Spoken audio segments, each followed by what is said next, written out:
I'm Daphne Maxwell Reid, and this is the Break It Down Show. Yes, indeed. Daphne Maxwell Reid attended the prestigious Bronx High School of Science before going to Northwestern on a scholarship. There she earned a degree in architecture and became the school's first African-American homecoming queen. She also signed with the Eileen Ford Agency and became the first African-American woman to grace the cover of Glamour magazine. Modeling evolved into acting over the years. She's been in a dozen movies and appeared on several dozen TV shows, hits like The A-Team and Hill Street Blues and Murder, She Wrote. But we probably know her best from the 3 years that she played Aunt Viv on The Fresh Prince of Bel-Air. I will say that I developed my own personal liking for you because I'm a lifelong fan of The Whispers. Oh, you saw her as a young woman. Well, everybody in that video was young. Oh, boy. But yeah, you were in the It's a Love Thing video as the correspondent at the beginning that needed to pull them over to get an interview. I've done 2 for The Whispers. Oh, my goodness. What was the other one? I was also a ghost in a antique shop for one of their songs. I don't remember what the name of the song was. Now, what is your association with The Whispers? Because we have one too. They asked. They asked. All right. Well, and I knew the director. They were shooting for the top. Oh, Pete and I both grew up in the Bay Area, so we're dear friends with a couple of the guys in the band, and really sweet. I like them a lot. That's great to hear. So you have. Let's see, you have the reboot for the Fresh Prince of Bel-Air on HBO Max coming up sometime around Thanksgiving. Well, let me clarify. It's not a reboot. Okay. Oh, no. The reboot is a program that Will is doing on the Peacock Network. Oh, I see. With a young man who's doing the dramatic version of his view of the Fresh Prince of Bel-Air. Wow. What we have coming up in November is the reunion. The reunion of the cast. My goodness. The 30-year reunion. Isn't that something? It went so fast. Yeah. Wow. What about this reunion was exciting for you? Have you stayed in touch with people? Is this really the kind of reunion where everybody went off, did their own thing, and nobody's been keeping up on each other? We are family. We've been in touch for 30 years.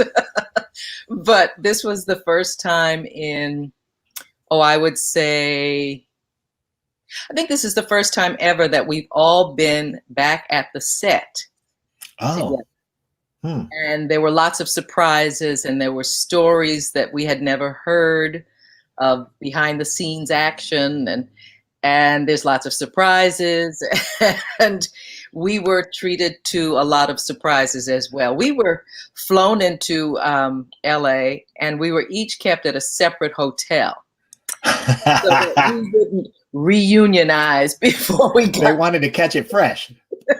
Yeah, so it was it was fabulous. We just had a ball. Okay. Do you have a best friend among the cast? Is there a favorite? Well, no, I'm not going to say that. Okay. James was my best friend out of the cast, James Avery. He was my other husband, as I used to call him.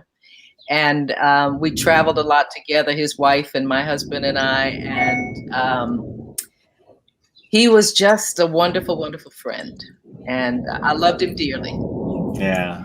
But I see Karen more than I see anybody else. Karen and Alfonso. I see Tatiana a lot, but the 3 of them, we all stay pretty much in touch with each other. Oh, that's great. That's great to hear as a fan. Do you have any connection at all with Janet at all? Or, I mean, not that you guys never met her. Yeah. So you take over and it's just not, there's no strife. It's just never encountered. They never talked about her. They never talked about why. They just treated me like I had been there the whole time and welcomed me with open arms. And we just commenced with the episode that Jazzy Jeff noticed that I looked a little different since I had that baby. And Will just broke the fourth wall and looked at the audience and shrugged, and that was all that was said about it. That's terrific. I wanted to ask too, when you close on something like this, and it shocks me because I remember watching in real time. Actually, here, let me back up. One of my things I always love the theme song because it's Will Smith and everything, and they always played the short version. I'm like, come on, give us that extra 30 seconds. Yeah. But Never heard it. Yeah, it's fun and it's silly and everything. The other thing I wanted to ask is when you do wrap the show and it is the last episode, did you know that this was a special thing? I mean, you've done every kind of TV show, and you don't walk out going, I have to remember this. But I have a feeling that wasn't the case with this show. This show was very, very special. But we had been told by Will that it was going to be the last year. So we all knew that we were ultimately going to get to the last episode. He wanted everybody to be able to prepare for not working on this show and getting on to something else if they wanted to. Mm-hmm. So he was kind enough to tell us, okay, this is the last year. But the last episode was very, very, very difficult to shoot. The table read that Monday was tearful. And I don't think we got through any of the scenes without crying. So. Oh, man. How come Brett Allen says this was the smoothest day ever? Because Brett's interviewed Daphne before. Okay. He's our connection. Yes. Well, okay. When you know that it's the last year and you can get like the nostalgia build up, and it seems to me that not only, I mean, that sounds wonderful that first of all that you got to know so that you could prepare professionally, but also so that you could really savor it personally. And well, I had been through the end of many series before that. And savoring is not usually what you do. You go, okay, what's next? Okay. Because in this business, there's always an end point. Yeah. There's nothing that goes on eternally.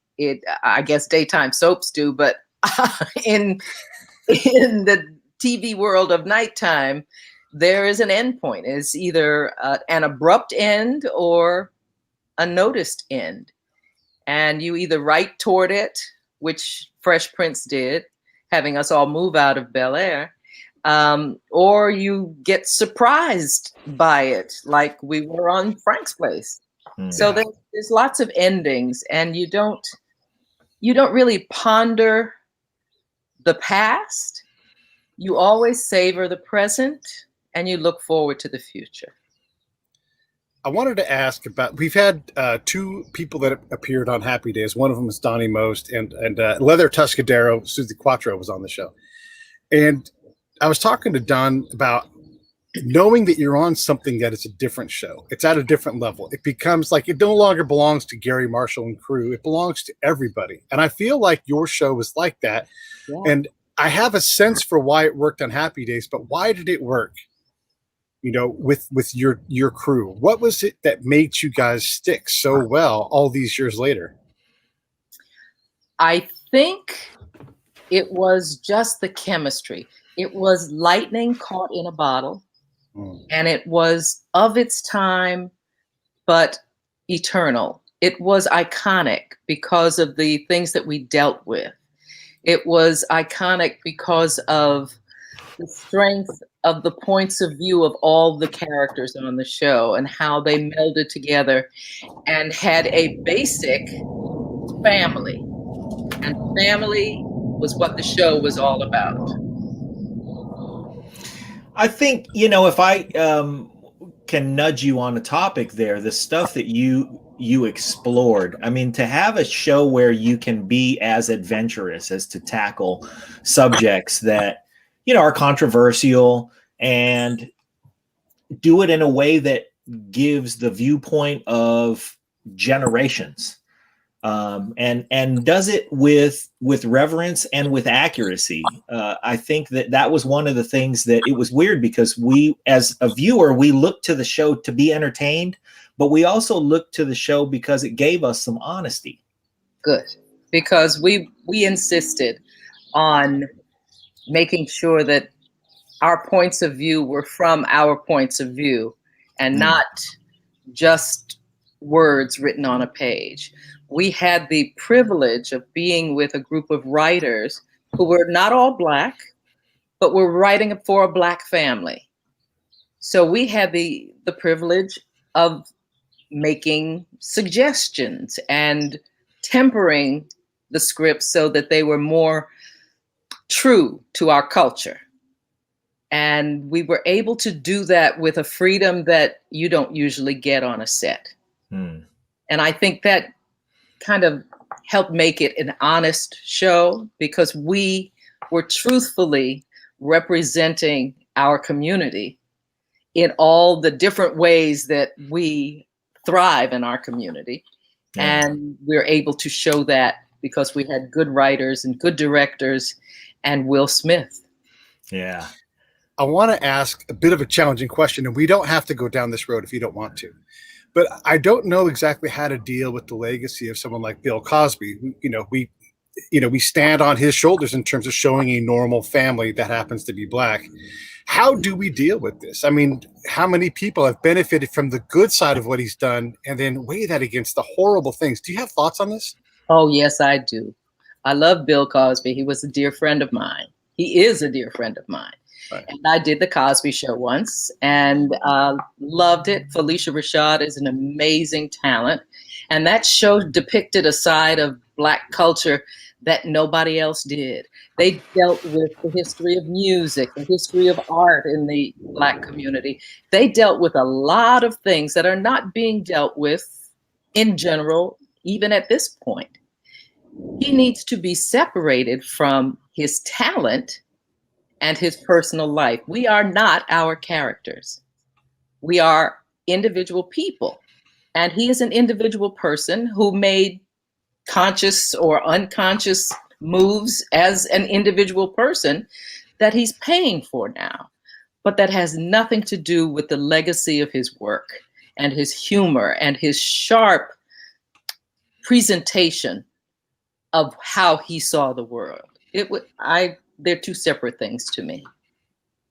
And all the people whose careers he fostered. I mean, it's hard to deal with, like Pete said, the legacy when we think about the behavior and then his impact on all of our entertainment with just things like, his relationship with Melvin Van Peebles and Earth, Wind and Fire, and just helping because he was in a position to do it. Yes. And he's helped us. I mean, he was the standard bearer when we got into television. He was one of the only Black characters on I Spy. I mean, in that era when folks were just opening up to having Blacks being leading characters. And he did a damn good job. And you can't take away all of that good that he did because of his personal life. There were so many things, as a white dude that were normalized, because not that it needs to be normalized, but you just don't know. I didn't watch a Black cartoon. I watched Fat Albert and I loved it. It never occurred to me that they were kids in the urban thing. They were just characters. And then the other thing I thought was really genius as an adult that I can see is you look at the Cosby Show and the artwork on the set would change and it would be African art. He wore all those sweaters and sweatshirts. And I looked up in an actual encyclopedia what Spellman was, and he showed me that there were a hallway full of doors and let me pick whatever I wanted. I looked up who the artist was who put the paint. I mean, all of those things became not Black or white. They just became part of us because he did such a great job with that. And this is what we need now, is people being exposed to all the different cultures that there are in America, all the different people who built America as it stands. You can't just separate them into those people and us. It just won't work. This is America, and we were all builders of this country, and we should all be reaping the fruits of our labors in this country. And enjoying all the stuff. Head knocking. I want to go back to the Fresh Prince because you had as producers Quincy Jones and Benny Medina, and they were empowered to do anything. And then of course Will Smith. But when you start with Benny Medina and Quincy Jones, and then you give them, and Brandon Tartikoff just says, yes, do it as hard as you can. Oh, Brandon was not so easy to say yes. No. I think Quincy was very he had to be persuasive in getting Brandon to say yes. I mean, Okay. It's a big step to want to do a black show in the 80s or the 90s. Yeah. And in the prime spot. In the network system, you had we won't go back there.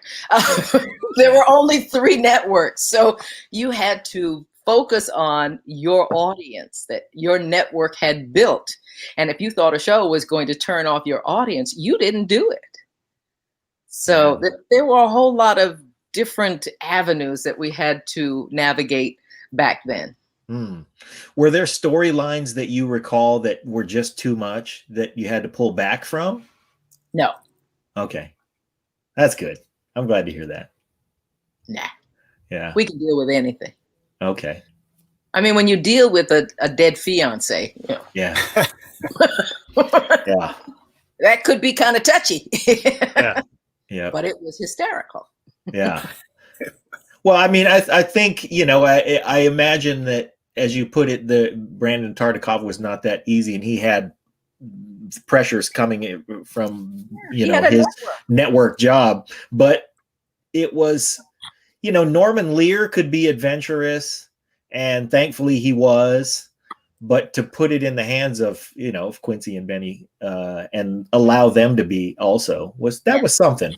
That was something. And Quincy was he still is. He's quite the icon, the creative powerhouse that he is. Yeah. You almost want to say, whatever you want to do, it can't be wrong. Yeah. When you think about your career, your path, I mean, you've been on everything, from, everything. Everything. When you look back to that young you that's, about to become something, the first Black this, successful at that, whatever it is, does that person know that it could be this good, that it'll be this brilliant, or did she have bigger sights? You tell me. I never looked that far ahead. I was a person who was taking advantage of opportunities that were presented to me, and I happened to be right because I was in the right place at the right time, and things were changing that I didn't have any control over. I just was the person that I was. And I guess in the 70s, there was a balancing act that was going on between I wasn't Black enough or I was Black. Same day, 2 different commercials I auditioned for in Chicago. One said, oh, she's not Black enough. And this is a Black agency. And then the white agency said, oh, no, she's Black. We can't. So I wasn't going on any preconceived notions of what could be. I was going to do whatever I wanted to do. And I was taught that from a very early age. I was taught to be a leader. I was taught to not fear change.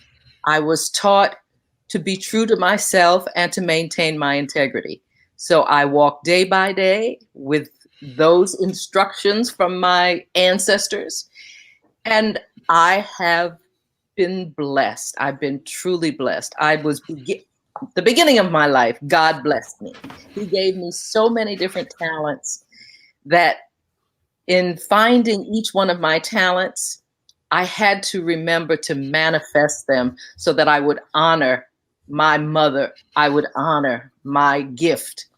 And I just try to do that day by day. Yeah, he kind of made you easy on the eyes too.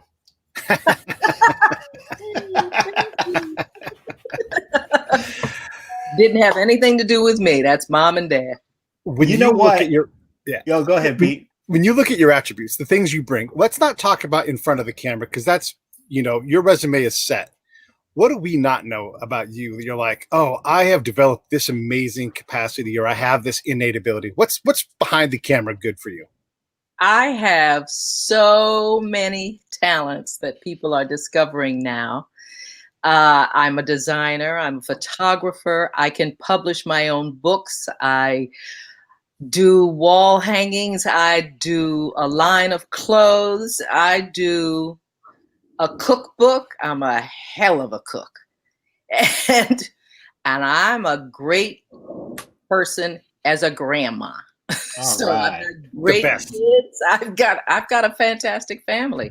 And we have a blended family from Tim's first family and my first family, and it's working. I love hearing that. I got a blended family too, and we all love each other. And man, it's terrific. There's nothing better. Even the exes, it's all family. Yeah, yeah. My wife's ex, I love him. Like out loud, I go, oh man, I love this guy. Oh, yeah. Of course, it doesn't always start like that. So if we have viewers out there who are struggling through the beginnings of a blended family, hey, just know that, you know, with love, love as hard as you can, and all things melt away with time. And let it go and love them into it. I just wasn't going to let anything stand in the way of loving it. So that's terrific. Legitimately, have you ever encountered something that love wouldn't overcome in time? Death. Okay. Ooh, ouch.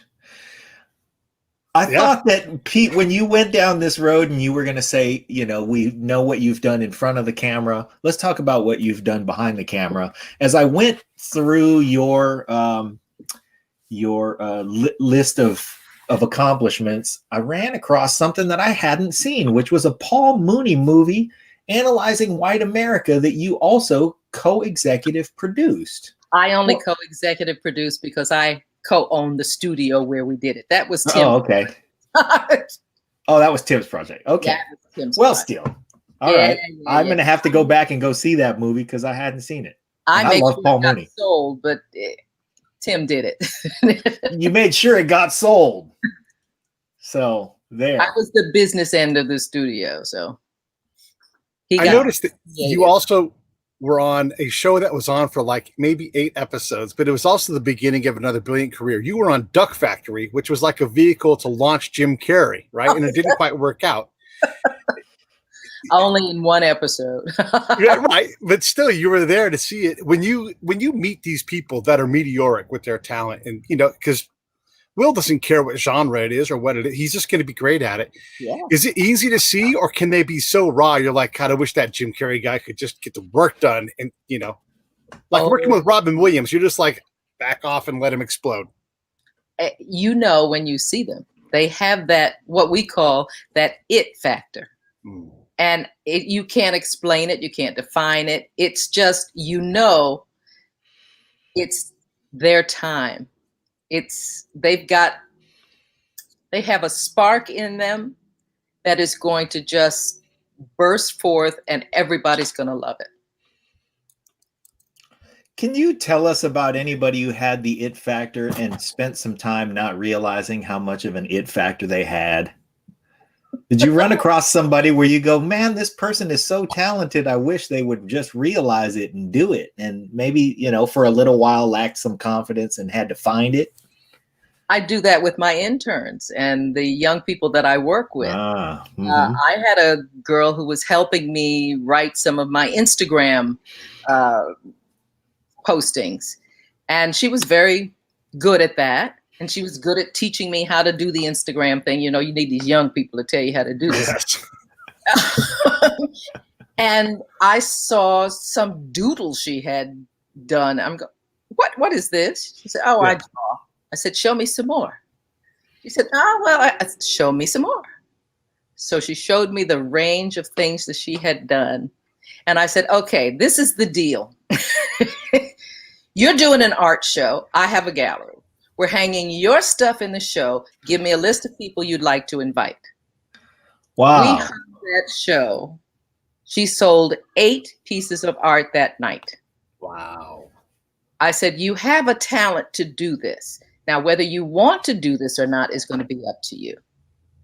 She's thriving. Oh, that's terrific.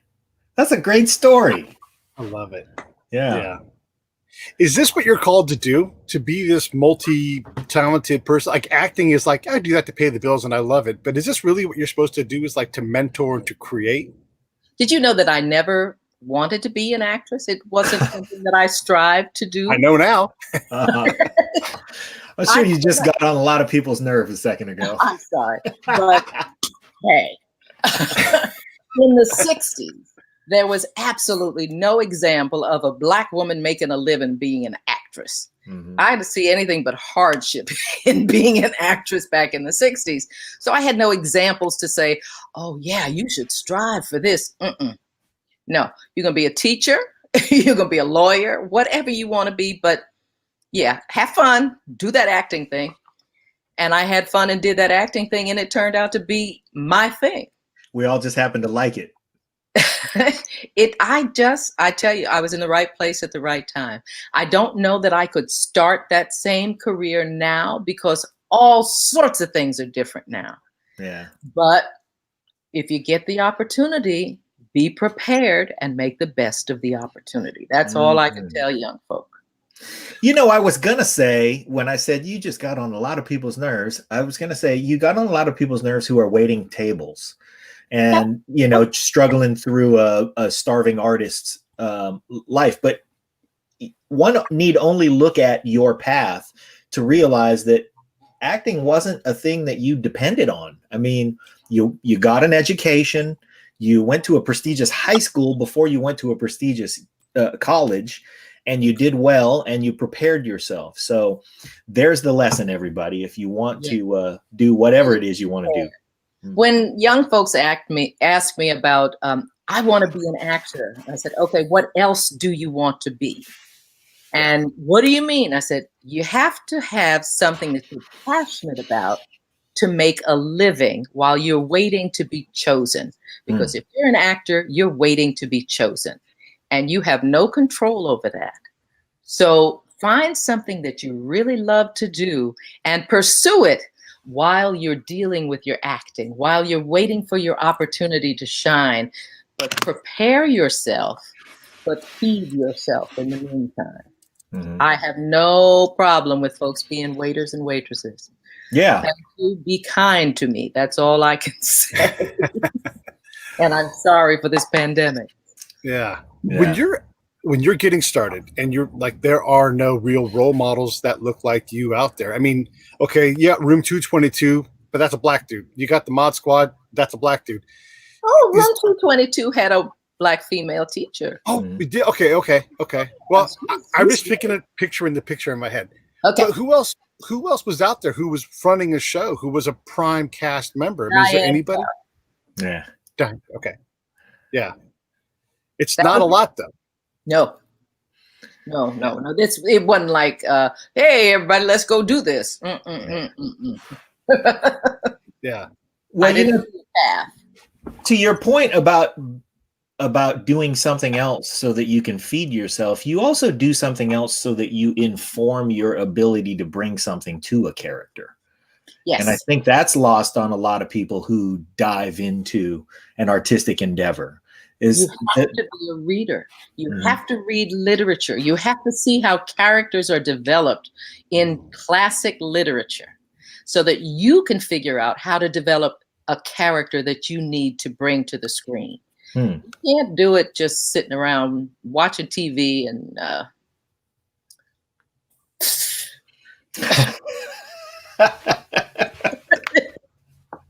you got to spend some time preparing. And preparing should be a joy. It shouldn't be a something that you are hesitant to do. There's a lot of it. I'm going to tell you, you're wise and smart right now. Hey, everybody, Daphne's wise and smart. But you're absolutely right. If you want to know the script for every sitcom, Three's Company, whatever it's going to be, you go read some Aristophanes and some Menander, and they've done it all. Yep. All of it. And if you start there, then you can have your thread and go forward and realize what you really are, build a character. Yeah. Read them. Read them. Yeah. Well, on top of reading other people's characters, I mean, your education allows you to bring a character some life and with some life experience. And that's different. You know, you could bring a person who does a great job at the craft of acting on a technical level to the character of Aunt Viv or anybody else, and they're not going to emote the same. They're not going to draw in the audience the same. Don't you think that your education gave you a wisdom that allowed you to sort of cook through to those of us who, even if you were just standing there and didn't have a line? Yeah, you have to be present in whatever you're doing. And my preparation was living each day and noticing people in the street, noticing people when I'm flying on a plane, sitting in a room, noticing their mannerisms, noticing how they interact with other people. You can look at people and draw conclusions. I like to tell my head stories about, oh, those two people are not married, but they're going to get married. And I go through a whole scenario, what these two people look like they are doing or not doing. And that's just a fun little thing that I do. But being prepared when you're on a set, you have to take into account your life, the world that you come from, because that's what you base your emotional movement on. If you're not exposed to certain forms of life, you don't react to them the same as somebody who is exposed to that. Yeah. So the more you know, the better you act. You are obviously inspired by your surroundings. You look at the books, and I want to talk a little bit about this, but I want to bring Tim into the conversation too. Do you guys create independently always? Do you guys collaborate? Because you guys are both doing so many things. It's not like you guys are like slowing down. You guys are just doing more than ever. We used to do a lot of things collaboratively. He was the creative and I was the business side, and I was along sleeping with the director. So, you know, I got the job. But after about 20 years, we decided that we really needed to explore different things without each other. And it's been great. He's got a new network that he set up, a streaming network that he's doing the content for and establishing and getting started. And I have absolutely nothing to do with it. I even go, oh, that's what you do. And I have so many different branches of things that I do. And he goes, oh, that's nice. When did you do that? Been working on it for a while. Yeah, we travel separately now. We used to travel together, but I got a group of women that I travel with now. We've been all over the world, and I intend to keep doing that as soon as we're allowed to. And he does travel for business because he's always looking for a new story or a new way to bring an idea to life with it. And he teaches around the world as well. He has an institute where he trains young filmmakers. So he's got filmmakers now in London and Nigeria and Ethiopia and South Africa. And so every once in a while, they all come together somewhere in the world and do a project. So we have those lives that are fulfilling to each of us personally. And then we come together as husband and wife and share what we have been doing. And it keeps it fresh, I guess. You're interesting to each other. Yeah. I saw on your filmography that you had been on an episode of WKRP. Is that where you met? No, we met in Chicago back in the 70s when we were both married to other people. We just used to work together. I didn't pay any attention to him and he didn't pay any attention to me. But when I moved out to California, he was already doing KRP, and the Chicago people used to hang out together. So, do you remember Tim Reid? I'm going, yeah, vaguely. So he called me one night and asked me out on a 5-minute date. And the date lasted 5 hours, and now it's been 40 years. What is a 5-minute date? I will do everything that I can to learn from Tim Reid about the art of courting. What is a 5-minute date? Hey, how do you get his foot in the door? Okay. I'll meet you for a drink. I'm getting ready to go up to da-da-da, wherever he was going. And I'll meet you at such and such a place. Okay. And we sat down, we had a drink and laughed and talked and laughed and talked. And then 5 hours had passed and we had breakfast. Wow. That's a Okay. good date. Yes, that sounds like a great date. Yeah. If you have one of those kind of moments, my girlfriend now, we did this. We didn't know we were going to be in love, but we just would sit there for hours and Just be talk. like, yeah, about whatever. That's a good sign for a relationship. It's a good sign. It's a good sign. You have to allow somebody to tell you about themselves, because if you start judging them as they're telling you, you're not going to get much out of her. So be careful. You are both so prolific, though, and in a town where relationships don't tolerate, it doesn't tolerate long relationships. I mean, you can be married for 10 years and it's like they're still together. How do you do? Like, what have you had to do something special to get there? Yes. We learned how to fight fair. Oh, okay. And we have a family, and you don't want to tear the family asunder. We've done that once with our former marriages. And we said, okay, I'm not getting married again. So you want to make this work? Okay, this is what I need. This is what I need. Yeah. Okay, I can give you that. I can give you that. Okay, I'll give you that. And I give you that. Okay, that's fine. All right, we'll start there. Yeah. Negotiate the peace. And you have to want to be there. You have to find the redeeming factor, because that hot love stuff cools down, guys. Yeah. I'm sorry, that's just nature. But if you have a basic camaraderie, ours is based on humor and on just honesty, just trust. Yeah. Can you trust this person? If they betray your trust, what are you going to do? Okay, it's been betrayed. Now what's next? Do you want to be here? If you want to be here, let's make this work. And I don't trust you. Okay, so you have to build your trust back up again.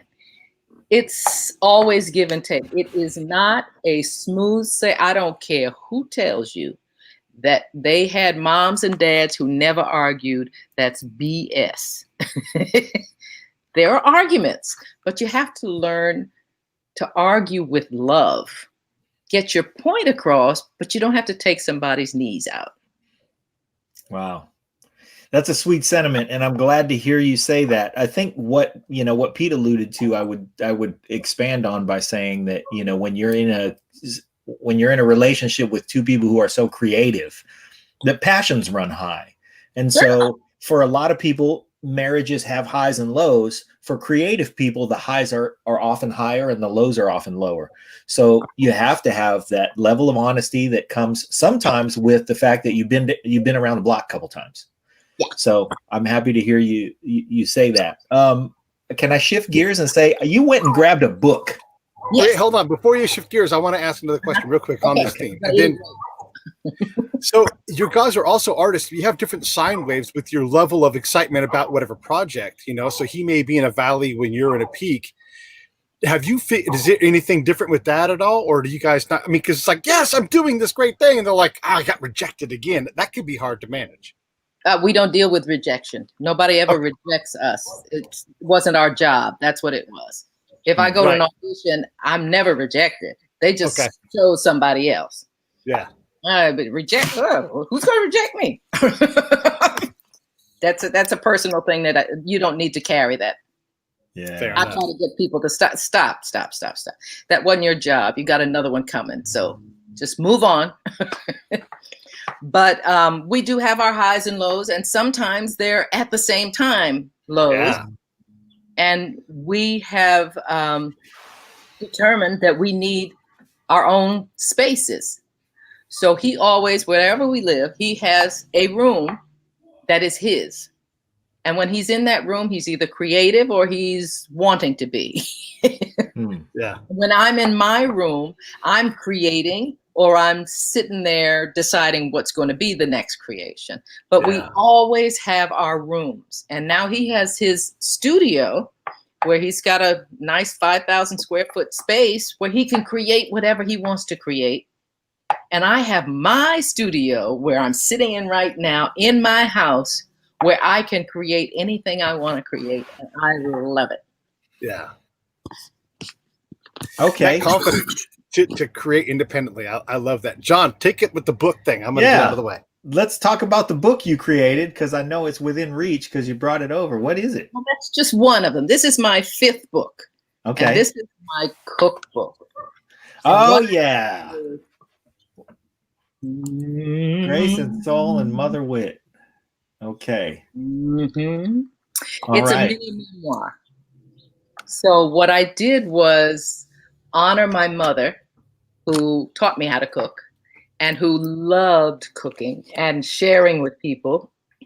And I took all the recipes that I had collected over the 40 years that I was in show business, actively in show business, and I compiled them with stories about where I got them from, who these people were to me.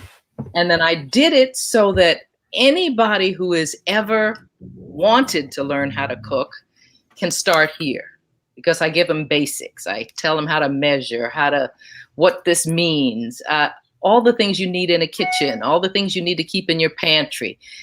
And then I have some fun in some of the recipes. And one of my favorites is my husband's king crab legs. And it has an entire recipe that's based on sipping beer while you're cooking. So okay. It's a fun little recipe. Yeah, that'll make cooking fun. Yeah. So what kind of recipes are we dealing with in here? Let's everything. Soup to nuts. Soup to nuts, including some healing things, some chamomile tea for calming your nerves, and then there's a parsley poultice and all sorts of things that I collected from my years of living.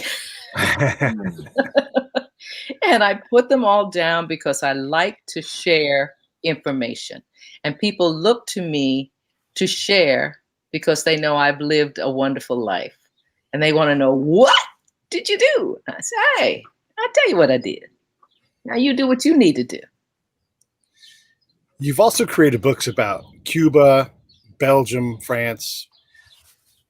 Yes, do you have a preferred place that you'd like to go? And then do you go there to specifically find this muse and create the book? I am, my muse is doors. You read that I was an architecture major at Northwestern, and I always focused on the details of architecture.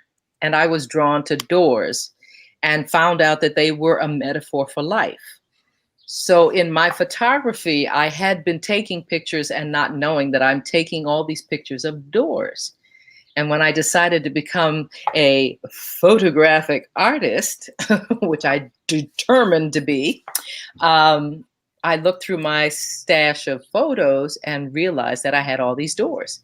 So my first book was just called Doors. And it was from all over the world, Italy and Germany and Cape Verde and lots of other places that I had been, Morocco. So I created this book and realized that my journey through life has been through opening doors, through noticing the details of my life, which makes it rich, and encouraging people to notice the details of their life. Because getting from A to B is not the whole deal. If you get to B, then you got to start again and set another journey. What's the big deal is between A and B. It's like the dash between your birthday and your death date on your gravestone. It's how that life was lived. It was what you noticed. It was who you touched.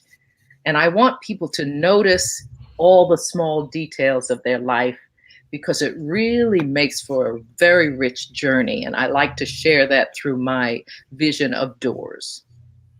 I actually have a story that goes exactly with this. Just last night, we walk our dogs around our neighborhood, and it's a mid-century modern, place. John's been there, and everybody's done a lovely job of decorating their homes. So they're all similar, but over the last 60, 70 years, they've all become very unique. And I was noticing, get this, I was noticing some doors that are there in plain sight that I hadn't noticed before.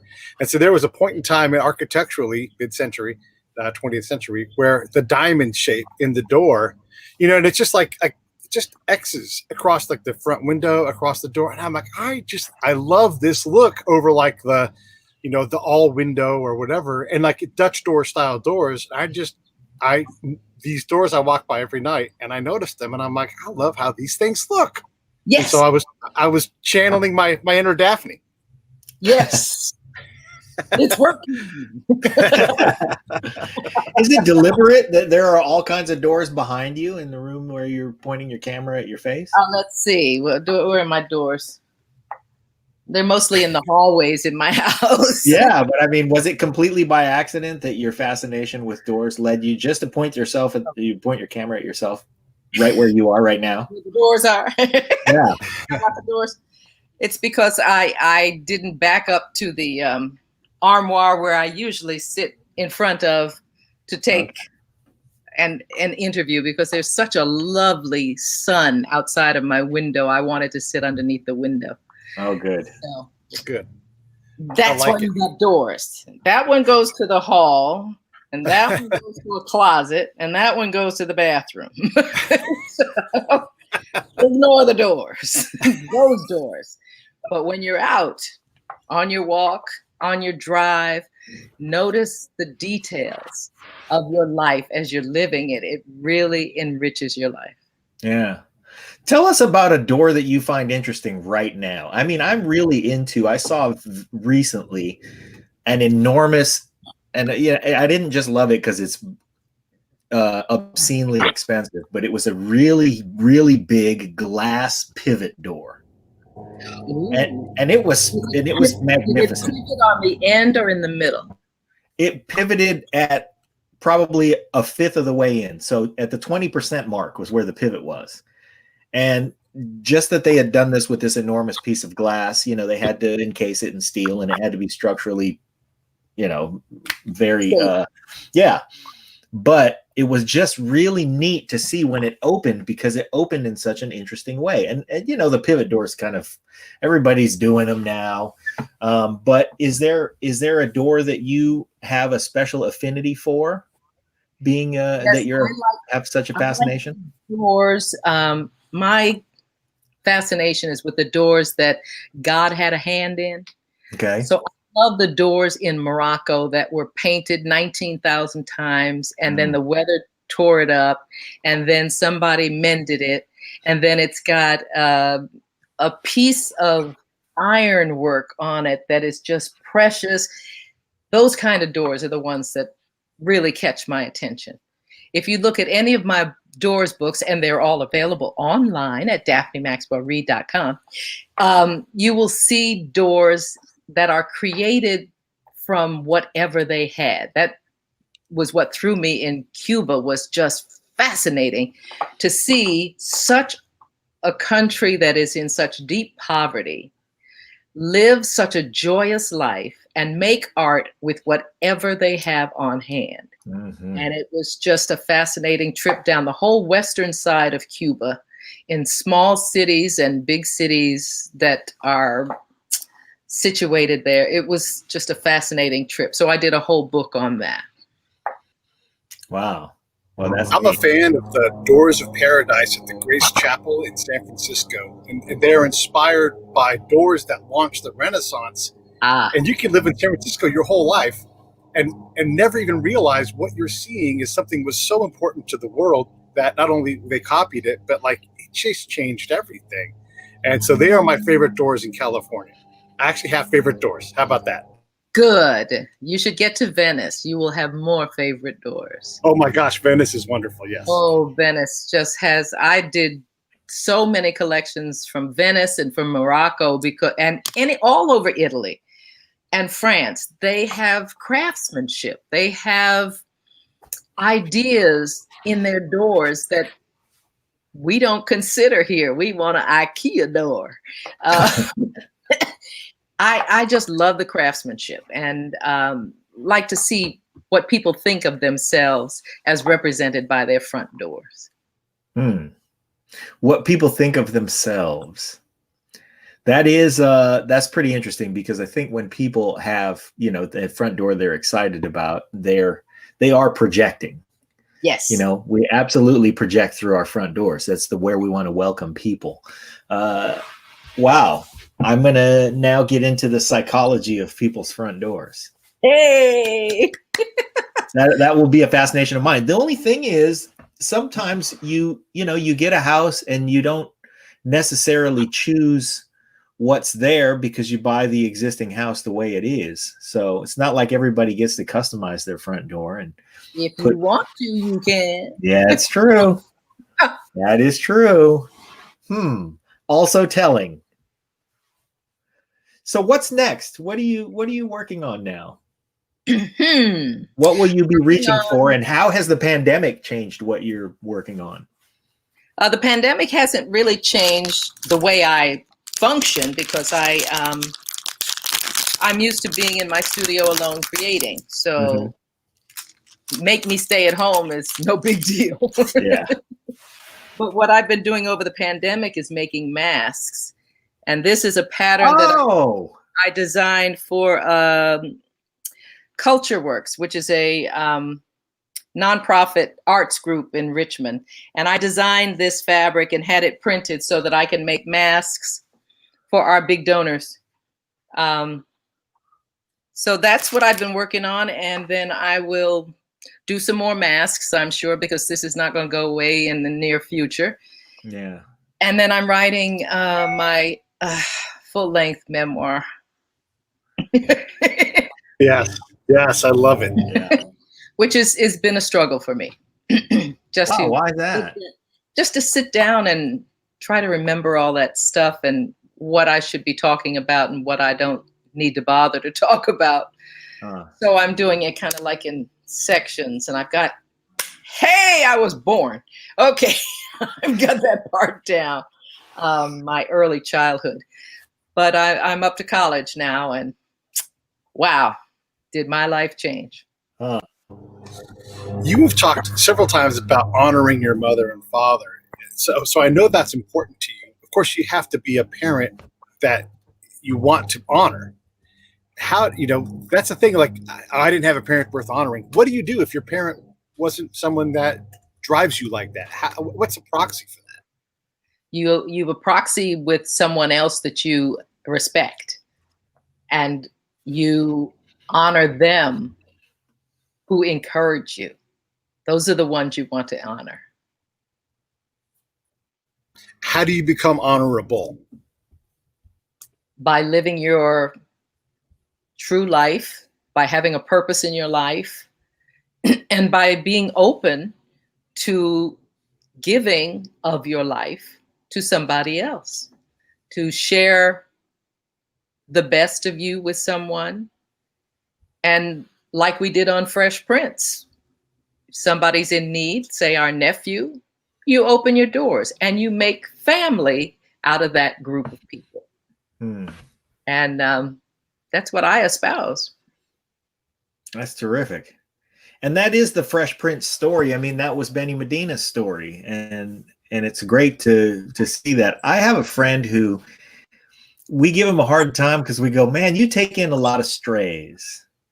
But those strays, they would quickly become his nephew. He would always refer to them as his nephews.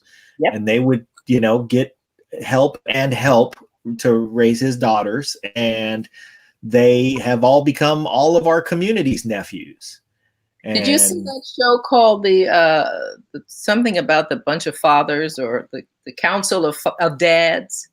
Have you seen that? You should see that show, because that's people in your life who mean something to you gathering together to all raise your children. And I grew up in a community like that. My mother and my father were the mother and father of a whole lot of people whose mother and fathers weren't paying attention to them. Yeah. And they were taking in people from around the world. They would come in for a church meeting or something, and I'd wake up and, oh, there's somebody on the couch. Somebody from Germany. And so I get to see what German sounds like and greet somebody else. It's an open arms policy that's a little more difficult at this time in our lives. Yeah. Because of all the mistrust that we have with one another. But on an individual basis, you can create the community that becomes your family. And one should strive to do that. One of the things that I think we're losing as we get more modernized and more self-reliant is we lose that aspect, like honor father and mother. You know, that's in the Bible, and church and community. At our house, the church was powerful, and we had college students from all over the world come in, you know, and sometimes we'd keep them if they stayed, and they'd always have a place to come have a meal. We're losing that, or is it just changing form and we do that in other ways? I don't know how to have some Asian kids stay at my house now. There's just not like a system for that I know of. I think there are people who do that still, and mostly church-related people and church groups that gather and travel and stay at individuals' houses. It was a cultural thing with us because when we traveled from New York to down south, you couldn't stay in a hotel as a Black person, so you stayed with other families, and it was just the open arms hospitality of the culture. So it's not foreign to us. It's quite usual for us to embrace the community and to share what we have. And it's fun. Yeah, you meet a whole lot of strange people and a whole lot of great folks. Yeah. We have been in lots of circumstances where we have been in strangers' homes and learned a lot. Yeah, you've both done a lot of traveling to all over the place too. So you get those opportunities because you give those opportunities and you afford yourselves those opportunities. And that's a lot of fun. Do you see that you and Tim might collaborate on something else again? Or are you having too much fun doing your separate projects? He's asked me if I wanted to do a program for his show, but I haven't decided what that might be yet. So I might work with him again, but probably not. Okay. It's easy. Well, you haven't ruled it out. No, I haven't ruled it out. No. It just has to be under the right circumstances. Yeah. Well, that's great. Well, we've had you for an hour and you've been absolutely delightful. Well, thank you. So have you guys. Well, thank you so much for everything that you've given to us and to our entertainment and to the things that we think about. I mean, 3 years on the Fresh Prince seems like not that much, but it was 76 episodes or something like that. And that was 76 episodes that, especially in the formative times in our lives that we were watching the show, really meant a lot. So we've got viewers. We're on our third generation of viewers. So yeah, I guess we did something right. Yes, you did. I think so. Not only that, but I think that your example as a continuous creator and reaching into doing whatever you want and helping to foster other people to do whatever they want and some things that they didn't even know they wanted to do. Right. Thank you for that as well. My pleasure. All right. Thank you guys for having a place to talk about this. Of course. Yeah. Okay.